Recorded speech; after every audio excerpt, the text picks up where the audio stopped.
Tutto parte da questa foto, è una foto insieme ad altre foto del terremoto che poi vi faremo vedere, dove veniva appunto evidenziato quello che è successo in questo paese dopo il terremoto.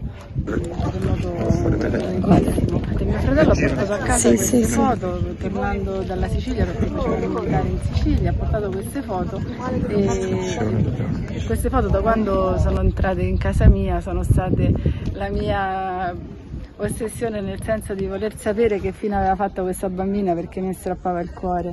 E quindi nel corso degli anni ho pensato sempre di trovarla, l'ho sempre cercata, però inutilmente, finché non sono andata a Chi l'ha visto 50 anni dopo, e Chi l'ha visto è stato veramente bravo con la Sciarelli, è stata veramente brava, l'ha trovata, mi hanno telefonato. È stata una cosa sempre raccontata dai miei genitori, così mi sono riconosciuta, anzi le mie sorelle mi hanno riconosciuta, che sono io. Mi è arrivata una telefonata di mia sorella dicendomi: Rita, ti cercano a Chi l'ha visto. Ma che fai, scherzi Marianna? Sì, sei tu. E così è andata. Finché ieri ci siamo incontrati all'aeroporto di Palermo e siamo felici di averci conosciuto.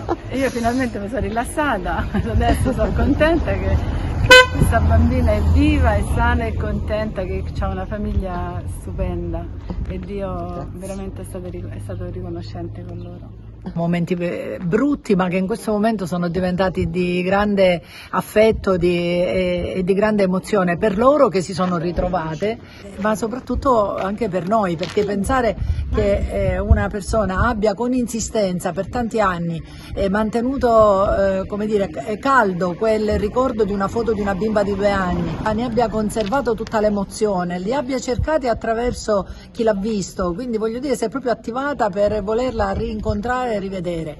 E poi la casualità, forse non lo so, che questo il luogo terremotato fosse Montevago, un'ulteriore, diciamo così, emozione. Anche ieri quando le ho incontrate, è ovvio che Rita la conosco, è una mia concittadina, vivo a Santa Margherita, però ecco, vedere questa emozione è una bella storia. In questo luogo abbiamo voluto proprio segnare la memoria, non dimenticare quello che è accaduto, ma andare avanti nello stesso tempo.